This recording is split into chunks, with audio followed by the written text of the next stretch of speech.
আজকে আমি যাকে নিয়ে ভিডিও বানাবো তাকে নিয়ে আমি পজিটিভ ইন্ট্রো দিব নাকি নেগেটিভ সেটাই ভাবতেছি, কারণ ব্যক্তিটা হচ্ছে তাওরা সাফা।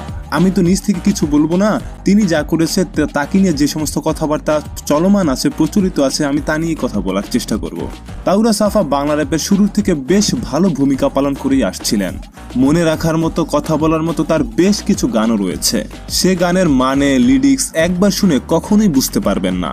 অনেক গভীর আধ্যাত্মিক ধরনের লেখা ছিল তার। হয়তোবা এই জেনারেশনের অনেকেই গানের কারণে তাওরা সাফাকে নাও চিনে থাকতে পারেন, তবে যারা বাংলা র্যাপের সঙ্গে অনেক আগে থেকে যুক্ত, বাংলা র্যাপ শুনে, তারা ঠিকই তাওরা সাফাকে চিনবে এবং বাংলা র্যাপ সিনে তাকে বেশ সম্মানও করা হতো।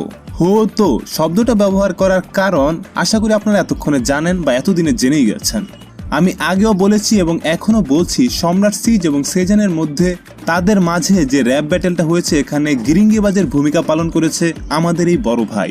আমি আরো একটা কথা বলি, সম্রাট এবং সেজানের মধ্যকার এই ডিস ব্যাটেলে কে জয়ী হয়েছে কে হেরেছে সেটা বড় কোনো কথাই নয়। বড় কথা হচ্ছে এই ডিস ব্যাটেলে সবচেয়ে বেশি মানিজ্য ধারাইছে আমাদের বড় ভাই তাওরা সাফা। আমি নিজেও তার কাছ থেকে এরকম একটা জিনিস প্রত্যাশা করতে পারি না। তিনি বাংলাদেশি র্যাপার এবং র্যাপ ইন্ডাস্ট্রিতে একজন সম্মানিত ব্যক্তিত্ব ছিলেন। কি করলেন, নিজে নিজে এসে সব নষ্ট করলেন। একটা জিনিস কি ভাই, কারো ধারা ধরেন একটা জিনিস ভুল হয়ে গেছে, আরেকটা হচ্ছে তার নেচারই ওইটা। এই ঘটনাতে তাওরা সাফা ভাইয়ের পুরো নেচারটা উঠে আসছে। তো যত যাই বলেন যাই হোক, এই ঘটনাটা বাদ দিলে কোনো একটা সময় এই লোকটা বাংলা র্যাপের একটা পিলারের মতো জায়গায় ছিলেন। তো আজকে আমরা খুবই সংক্ষেপে তাওরা সাফার জার্নিটাই জানার চেষ্টা করব। তাওরা সাফার খুব গুরুত্ব দিয়ে র্যাপটা শুরু করা হয় 2007 থেকে। আর হ্যাঁ, বাংলাদেশের অন্যতম জনপ্রিয় র্যাপার ব্ল্যাক জ্যাংয়ের সঙ্গেই তাওরা সাফার র্যাপ জার্নিটা শুরু হয়।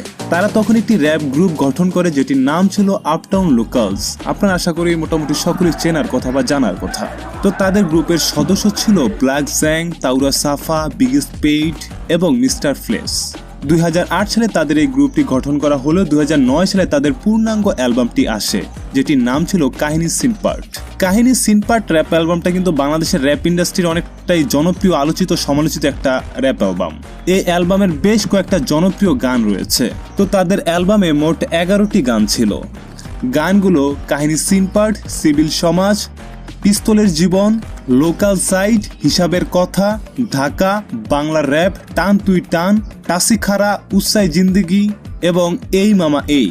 আর এই মামা এই গানটি ছিল তাদের অ্যালবামের সবচেয়ে জনপ্রিয় গান। এই মামা এই গানটা পুরোপুরি ভাবে ব্ল্যাক জ্যাংয়ের কেরিয়ার গড়ে দিয়েছে, যা আমি ব্ল্যাক জ্যাংয়ের তৈরি ভিডিওতে আলোচনা করেছিলাম। তো এই গানের মিউজিক ভিডিওটা সম্পর্কে আমি আগেও বলেছি এবং এখনো বলছি, এই গানের মিউজিক ভিডিওটা সময়ের চেয়েও এগিয়ে ছিল। ওই সময়টা বাংলাদেশের দৃষ্টিকোণ থেকে বাংলা র্যাপ নিয়ে এইরকম একটা মিউজিক ভিডিও অপ্রত্যাশিত। মানে কি বলবো, এখনো মনে হয় যে বাংলা র্যাপে এইরকম মিউজিক ভিডিও কেউ বানাচ্ছে না বা বানাতে পারছে না। এডিটিং, ইফেক্ট, ভিডিওর থিম, আহা হা হা।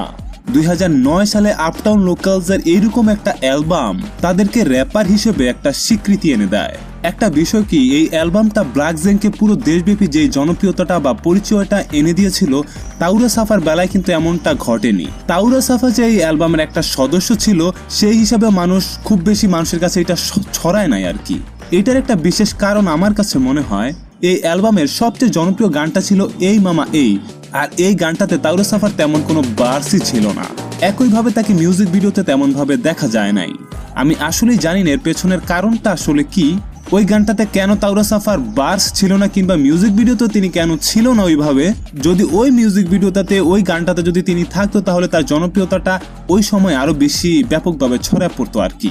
আমার একটা কথা বলতে ইচ্ছা হয়, আসলে আমাদের বাংলাদেশি মানুষদের মধ্যে হিংসা, স্বার্থপরী ভাব, চিন্তা ভাবনা অনেক বেশি। একটা র্যাপ গ্রুপ একটা দুইটা অ্যালবামের বেশি একসাথে করতে পারে নাই। এগুলার পেছনের কারণ কি আপনিই বলেন? একজনের সফলতা পাচ্ছে, অন্যজন পাচ্ছে না, হিংসা বিবাদের থেকে সরে আসতেছে কেউ কেউ। ফাইনালি আসলে সকলের কেরিয়ারটাই নষ্ট হয়। দেখেন, এই একটা অ্যালবামের পর পরবর্তীতে তাদের আর একসাথে তেমন একটা দেখা যায় নাই। এখন আপনি অবশ্যই বলতে পারেন, কেউ বিদেশ চলে গেছে, কেউ পড়ালেখা করতে গেছে, কেউ জব জীবনে গেছে গা, কেউ ফ্যামিলি জীবনে গেছে গা। এগুলো আমার কাছে মনে হয় বাহানার কথা ছাড়া কিছুই না। তো যাই হোক, এরপর তাওরা সাফা আলাদা হয়ে যায় এবং বিভিন্ন ছোট বড় আর্টিস্টের সঙ্গে আলাদা আলাদাভাবে নিজে কাজ করা শুরু করে। আমি তাওরা সাফার বিভিন্ন কাজগুলো দেখলাম। তিনি বেশিরভাগ সময় ছোট ছোট আর্টিস্ট বা ছোট ভাইদের সঙ্গে কাজ করেছেন, যারা তাকে সম্মান দিয়েছে আর কি। খুব যে সিরিয়ালভাবে বলতে পারবো ব্যাপারটা এরকম না, কারণ ইনফরমেশনগুলা অনলাইনে ছড়ায় ছিটে আছে। আমি কোনো রকম কানেক্ট করে জোড়াতালি দেওয়ার চেষ্টা করতেছি। আপটাউন লোকালস থেকে চলে আসার পর তিনি কোন গানটা করেছে আমি আসলে সঠিক বলতে পারছি না। তো 2014 সালের দিকে পাইতারি কম নামে তার একটা গান দেখলাম দুই ছোট ভাইয়ের সঙ্গে। আমি কিন্তু পুরোপুরিভাবে শিওর না এই গানটা কত সালে মুক্তি পায়। তো এই গান নিয়ে যে আমি খুব আলাদাভাবে কিছু প্রশংসা করব আমার কাছে এরকম মনে হয় নাই।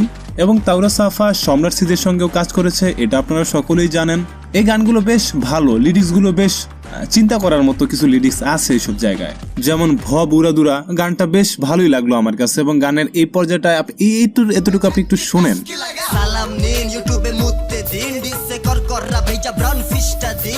আপনি কি বলতে পারেন এতটুকু কার জন্য লেখা হয়েছে? আচ্ছা, আমি একটু আপনাদের হিন্ট দিই। ওই সময় বাংলাদেশে ইউটিউবটা গ্রো করা শুরু করছিল।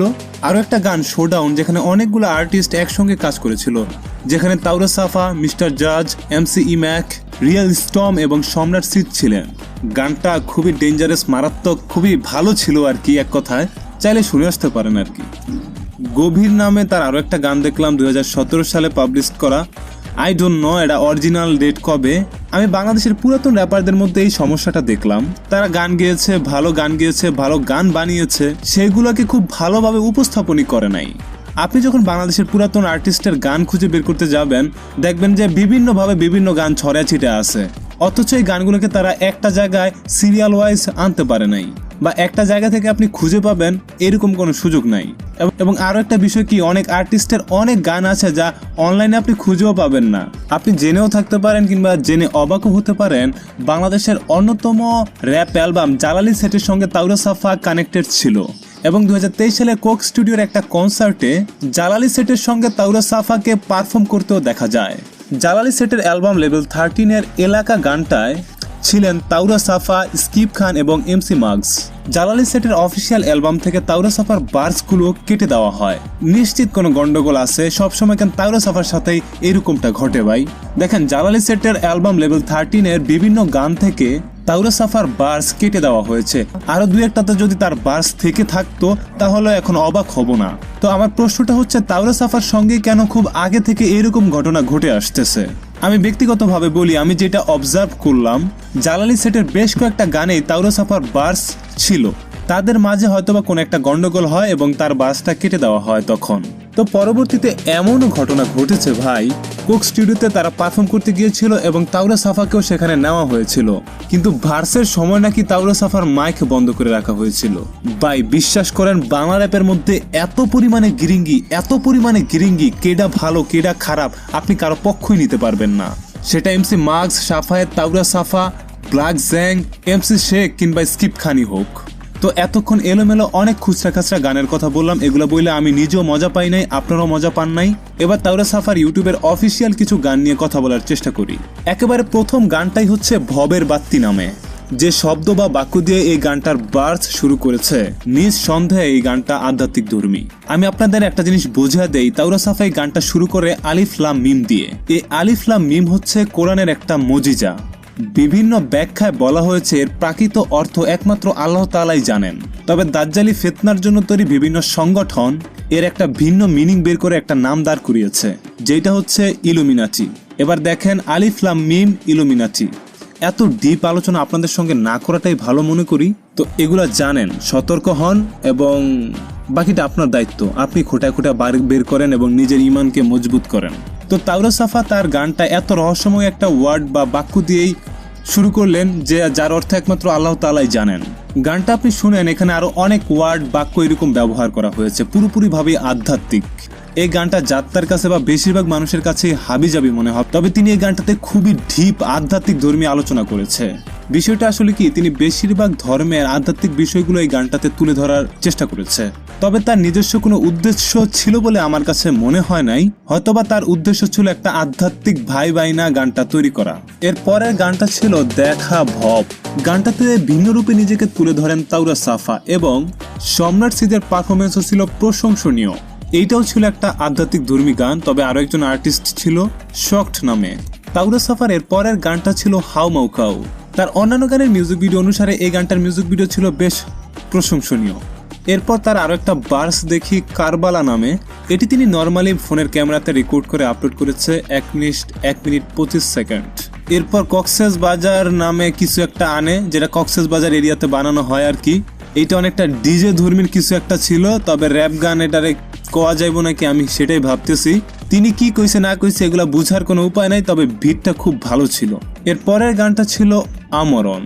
তো তার এই গানটা ছিল অনেকদিন পর তার কাছ থেকে খুব ভালো একটা কাজ।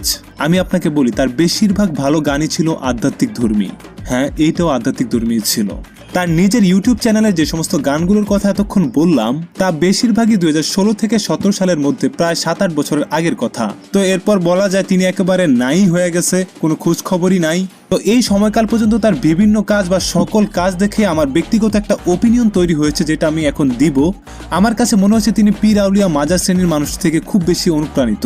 তো এরপর যে তিনি যে দীর্ঘ বিরতি নেন, ইউটিউবে একটা ছেলে বলল অনেকটা এইরকম, তিনি হজ করেছিলেন এবং তারপর এগুলো সব ছেড়ে দেয়, তিনি পুরোপুরিভাবে ভালো হয়ে যায় নাকি। তো ওকে, ঠিক আছে, আল্লাহ তাআলা তাকে হেদায়েত দিয়েছে, তিনি দীর্ঘ সময় যাবৎ র‍্যাপ সিনে নাই। তো এর মাঝেই নাকি এমসি মার্কসের সঙ্গে ওই ঘটনাটা ঘটে। কোনটা? এমসি মার্কস তাওরা সাফার সঙ্গে যোগাযোগ করে এবং তাওরা সাফার কাছে এমসি মার্কস অনেক দুঃখের কথাবার্তা শেয়ার করে, অনেক একাকিত্বের কথা শেয়ার করে। এমসি মার্কস কাউকে বিশ্বাস করতে পারতেছে না, এগুলো সব শেয়ার করে তাওরা সাফার সঙ্গে। এবং এমসি মার্কস তাওরা সাফাকে অফার করে তারা একত্রে আবার কাজ করার জন্য। তো এইখানে নাকি তাওরা সাফাও বলে, ঠিক আছে, এটা আমি করব, যদি তোমার সঙ্গে তোমার সাঙ্গপাঙ্গ ছোট ভাই বড় ভাই কেউ না থাকে, শুধু তুমি আর আমি যদি কাজ করি তাইলে করব। তো এতে নাকি এমসি মার্কস পুরোপুরিভাবে রাজিও থাকে। এরপর তাওরা সাফা এবং এমসি মার্কসের সঙ্গে পুনরায় সম্পর্ক ভালো হতে শুরু করে এবং সেই সম্পর্ক তাদের টিকে থাকে কোক স্টুডিও পর্যন্ত, যেখানে তাওরা সাফার পারফর্ম যখন এসেছে তখন নাকি মাইক্রোফোন অফ করে রাখা হয়েছিল না কি এমন একটা ঘটনা ঘটেছিল। এই সমস্ত ঘটনা আসলে প্রত্যেকের সঙ্গে আলাদা আলাদা করে কথা বলার পরে আসলে আসল ঘটনাটা বোঝা যাবে। এমনিতে একজনের কথা শুনে দুইজনের কথা শুনে আসলে বলা মুশকিল। তো যাই হোক, এরপর সেজান খুব ভালো কাজ করতেছিল, সম্রাটও কাজ করে যাচ্ছিল। তাওরা সাফা সেজানের কাজের প্রশংসা করে, সেইখান থেকে সেজানের সঙ্গে একটা সম্পর্ক গড়ে ওঠে। আর সম্রাট সিদের সঙ্গে তো তার আগের থেকে সম্পর্ক ভালো ছিল। তো সব মিলিয়ে আসলে তাওরা সাফা মিউজিকে ব্যাক করার চেষ্টা করতেছিল। প্রথমে তিনি এইটা করেছে সম্রাট সিদের সঙ্গে, যে সম্রাট সিদের মাধ্যমে সে র্যাপ ইন্ডাস্ট্রিতে আবার ব্যাক করবে। কিন্তু তার কাছে আবার সেজানের বিট খুব ভালো লাগে। তো সেজান অনেকটা এরকম অফার করে যে আমি আপনাকে সহযোগিতা করব পুনরায় কামব্যাক করার জন্য, অনেকটা এরকম আর কি। তো এর মাঝে আসলে কে কার লগে কাজ করব এই নিয়া এবং দুই পক্ষের খোঁচাখুচি নিয়া, তো এখানে আমি আবারও বলছি, এখানে অনেক বড় ভূমিকা পালন করেছে তাওরা সাফা। ফলশ্রুতিতে সেজান এবং সম্রাটের এই ডিস ব্যাটেলের জন্ম হয়। আমি অলরেডি এই ডিস ব্যাটেল নিয়ে পূর্ণাঙ্গ একটা ভিডিও করার চেষ্টা করেছি, আপনারা চাইলে দেখে আসতে পারেন। তো যাই হোক, এই ডিস ব্যাটেলের কারণে তাওরা সাফা র্যাপ ইন্ডাস্ট্রি থেকে অনেক বেশি হেট পায়, সম্রাট সিদের সঙ্গে সম্পর্ক খারাপ হয় এবং সেজানের সঙ্গেও সম্পর্ক খারাপ হয়। তো দীর্ঘ সময় পর এই ডিস ব্যাটেলের কারণে 2024-এ তিনি আরো একটা গান আনে, যেটির নাম ছিল ইসরায়েল। এই গানটাতে বিভিন্ন র্যাপারকেই খোঁচা মারা হয়েছে, আমি ওই ডিটেলসে যাব না। তো এরপরই এই ডিস ব্যাটেলের খাতিরে তিনি আরো একটা গান আনে বাংলা র্যাপ ল নামে। এটাও একটা টোটালি ডিস ট্র্যাকই ছিল। এটা মনে হইতেছিল কোনো রকম মোবাইলে রেকর্ড কইরা ভোকালটার সঙ্গে মিউজিকটা অ্যাড করে আপলোড করে দেওয়া হয়েছে, কোনো কোয়ালিটি ছিল না। হ্যাঁ, এইটাও একটা ডিস ট্র্যাকই ছিল, নিজের গৌরব তুলে ধরার চেষ্টা করেছিল। অনেক আগে থেকে তিনি যে র্যাপ ইন্ডাস্ট্রিতে রয়েছে এগুলো তুলে ধরার চেষ্টা করেছে। আসলে কি ভাই, তাওরা সাফা এমন একটা জায়গায় ছিল, বিভিন্ন আর্টিস্টের এমন একটা সম্মানের জায়গায় ছিল, তার নিজের মুখে এইসব বলার কোনো প্রয়োজনই ছিল না কখনো। কারণ তার অবদান সম্পর্কে, তার র্যাপ সম্পর্কে সকলেই টুকটাক জানতো এবং সেই জায়গা থেকে তাকে সম্মান শ্রদ্ধাও করতো। কিন্তু তিনি এই সম্রাট এবং সেজানের মাঝখানে এমন একটা কাজ করেছে, তার পুরো কেরিয়ারের সম্মানটা এখানে এসে নষ্ট হয়ে গেছে। এটা তো কনফার্ম ভাই, জালালি সেট এমসি মার্কসের সঙ্গেও তাওরা সাফার একটা ঝামেলা ছিল বা আছে, তা না হলে কি আর অ্যালবাম থেকে বার্স মুছে দেওয়া হয়? কিন্তু এই সমস্ত ঘটনাগুলো তখন আমাদের সামনে আসে নাই। কেন আসে নাই, কে খারাপ কে ভালো, এগুলো আসলে আমরা কিছু জানিই না। যাদেরকে আমরা বাংলা র্যাপের আইডল মনে করি তাদের মাঝেই আসলে লুকিয়ে আছে প্যাচ। বাংলা র্যাপ এত লম্বা সময় পার করে আসার পরেও একটা ইন্ডাস্ট্রি গড়ে উঠতে পারে নাই বিভিন্ন র্যাপারদের খোঁচাখুচির কারণে। কেউ চায় না অন্যজন সফল হোক কিংবা আমার চেয়ে বেশি সফল হোক। আমি আপনাকে আবারও বলছি, তাওরা সাফাকে এই ডিস ব্যাটেলের জন্য আপনি অন্যতম কারিগর মনে করতেই পারেন, তবে বাংলা র্যাপের যে সমস্ত আইকন তারকা রয়েছে তাদের মাঝে হিংসা, স্বার্থপরিতা, গুটিবাজ ভরপুর আছে। সেটা এমসি মার্কস হতে পারে, সাফায়েত হতে পারে, তাওরা সাফা হতে পারে, ব্ল্যাক জ্যাং হতে পারে, এমসি শেখ হতে পারে, স্কিপ খান হতে পারে। কিন্তু ভাই বেঈমান, স্বার্থপর, ঘাড়তারা কেউ না কেউ অবশ্যই আছে, আর এদের কারণে বাংলা র্যাপটা সেই পিছাই আছে। আর আফসোসের বিষয় হচ্ছে সেই ধারাবাহিকতা এখনো বজায় আছে। বাংলা র্যাপে এখন উল্লেখযোগ্য বেশ কিছু আর্টিস্ট আছে, তাদের মাঝেও এখন সেই হিংসা বিবাদ লাগাই আছে। তারা যদি সকলে একত্রিত হয়ে বাংলা র্যাপের এই কমিউনিটিটাকে একত্রিত করে নিত্য নতুন র্যাপারদের জন্য র্যাপ রিয়েলিটি শো নির্মাণ করতে পারে, তারা একত্রিত হয়ে এমন কিছু সংগঠন গড়তে পারে যার মাধ্যমে বাংলাদেশের বিভিন্ন প্রতিভাবান আর্টিস্টরা সুযোগ পায়, ভাই আপনি যদি র্যাপ নিয়ে বিভিন্ন প্ল্যাটফর্ম তৈরি করেন তাহলে না অপরচুনিটি আসবে, বিভিন্ন স্পন্সরশিপ আসবে। এখন ভাই আপনার আর আমার মাঝে যদি এত পরিমাণে অহংকার থাকে তাহলে ভাই বাংলা র্যাপ কোনোদিনও আগাবে না। তো ভিডিওর শেষের দিকে তাওরা সাফা ভাইকে নিয়ে একটা কথা বলতে চাচ্ছি। তিনি যদি এই ঘটনাটা নিয়ে বিস্তারিত লাইভে এসে কথাবার্তা বলে এবং তার ভুল ত্রুটি কোনগুলো ছিল এগুলো নিয়ে যদি তিনি ক্ষমা চান, আমার মনে হয় এর কারণে তাওরা সাফার সম্মান কমবে না, আরো বাড়বে। তিনি মারামারির কথাও নিয়ে আসছে, এই সমস্ত অবশ্যই তার রং ছিল। এর জন্য যদি তিনি একবার এসে সরি বলে তাহলে কিন্তু অনেক বেশি ক্লিয়ার হয়ে যেত সবকিছু। মানুষ মাত্রই ভুল, রাগের মাথায় অনেক কিছু হয়ে গেছে, ভুল হইতে পারে, আই এম সরি। আর এরপর যদি তিনি নিজে কিছু ভালো কাজ নিয়ে হাজির হতে পারে, নিজেকে প্রমাণ করতে পারে, তাহলে তো এইসব জিনিস আর থাকবেই না। তো এই ছিল আজকের ভিডিও। পরবর্তী ভিডিও কাকে নিয়ে চান, কি নিয়ে চান, কমেন্ট বক্সে কমেন্ট করতে পারেন। দেখা হচ্ছে নতুন কোনো ভিডিওতে, ততক্ষণ ভালো থাকবেন, সুস্থ থাকবেন, আমাদের সঙ্গে থাকবেন। আসসালামু আলাইকুম। तो लाइक और शेयर ठोक दीजिए महाकाल का